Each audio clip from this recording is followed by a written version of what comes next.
আমি এর আগে ডিস্ট্রিক্ট খেলেছি, স্টেট খেলেছি, ন্যাশনাল খেলেছি, এশিয়া প্যাসিফিক খেলেছি যেটা নেপালে হয়েছিল। এরপর ওয়ার্ল্ড ইয়োগা কাপ খেললাম। এখান থেকেই আমার গ্লোবাল আইকন অ্যাওয়ার্ড হয়েছে এবং চ্যাম্পিয়ন রাউন্ডে চ্যাম্পিয়ন হয়েছে। গ্রামের মেয়ে থেকে বিশ্বমঞ্চের স্বপ্ন, অলিম্পিকের দোরগোড়ায় বাদুড়িয়ার সুমনা।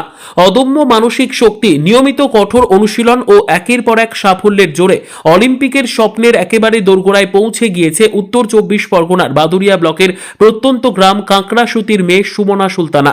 আজ সে শুধু নিজের গ্রামের নয়, গোটা জেলা ও রাজ্যের গর্ব। সুমনার বাবা খৈরুল ইসলাম একজন ব্যবসায়ী এবং মা সেলিমা বিবি গৃহবধূ। পরিবারের অকুণ্ঠ সমর্থন ও অনুপ্রেরণায় তার এগিয়ে চলার মূল ভরসা।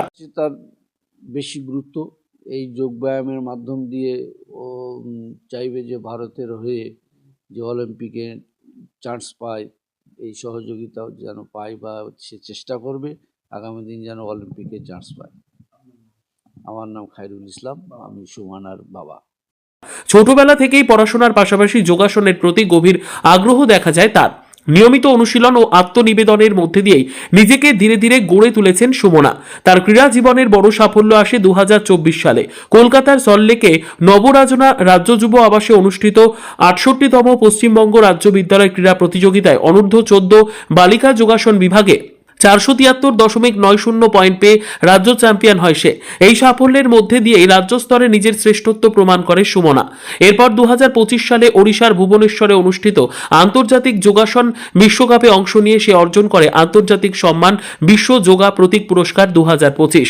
যোগাসন ক্রীড়া ও যোগ শিক্ষায় অসামান্য অবদানের স্বীকৃতি স্বরূপ এই সম্মান প্রদান করে United Council of Martial Arts, yoga ও পোল স্পোর্টস ফেডারেশন। ক্রীড়া বিশেষজ্ঞদের মতে রাজ্য চ্যাম্পিয়ন হওয়া থেকে আন্তর্জাতিক সম্মান, এই ধারাবাহিক সাফল্য সুমনাকে অলিম্পিক যোগ্যতার পথে অনেকটাই এগিয়ে দিয়েছে।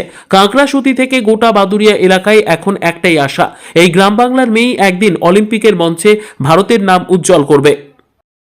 যোগা গ্লোবাল আইকন অ্যাওয়ার্ডে তুমি প্রথম স্থান অধিকার করেছো, এটা কেমন লাগছে তোমার?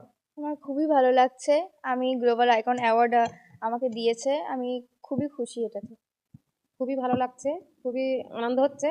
কিন্তু ওর প্রথম থেকে যে জার্নি ছিল, তারপরে এই পর্যন্ত এসছে, বিশাল আনন্দ হচ্ছে। কিন্তু আরও চাই যে সামনের দিনে যেন অলিম্পিয়াড খেলতে পারে। এর আগেও খেলেছে, সাব ডিভিশন ফার্স্ট হয়েছে, ডিস্ট্রিক্ট ফার্স্ট হয়েছে, স্টেট ফার্স্ট হয়েছে, ন্যাশনাল ফার্স্ট হয়েছে, ইন্টারন্যাশনাল ফার্স্ট হয়েছে, তারপর ওয়ার্ল্ড কাপ গেছে। যেটা আমাদের সর্বভারতীয় অল ইন্ডিয়া ট্যালেন্ট আছে, ওখানেও ফার্স্ট হয়ে দুবার গোল্ড পেয়েছে। তারপরে স্কুল গেমসে ওর সাব ডিভিশন ফার্স্ট হয়েছে, ডিস্ট্রিক্ট ফার্স্ট হয়েছে, স্টেটেও ২২টা জেলার ভিতরে ও যে গ্রুপে খেলেছে, গতবার সেই গ্রুপে ও ফার্স্ট হয়ে গোল্ড পেয়েছে। এবারও খেলেছে, যা যে কোনো কারণে এবার পৌঁছাতে পারিনি, কিন্তু অলিম্পিকে যেন সেইটাও পূরণ করতে পারে অনেক দিন, এটাই আমরা আশা রাখছি। আর যেন অলিম্পিকে যেতে পারে, খেলতে পারে। আর মাননীয় মুখ্যমন্ত্রীর কাছে অনুরোধ করবো আমরা হাত জোড় করে, উনি তো মাননীয় মুখ্যমন্ত্রী, সব মেয়েদের পাশে দাঁড়ান, যেন আমার মেয়েদের মতো এরকম অনেক মেয়ে আছে যারা পিছনে পড়ে আছে, গ্রামের মানুষ, এদের যেন একটু আর্থিক সাহায্য করে বা ওদের যেন দেখে, ওনারা যেন ভবিষ্যতে ভালো জায়গায় পৌঁছতে পারে, সেটাই আমার ওনাদের কাছে দাবি। আপনার নাম কি? আমার নাম সেলিমা বিবি। আমি এই অফিসে যাওয়ার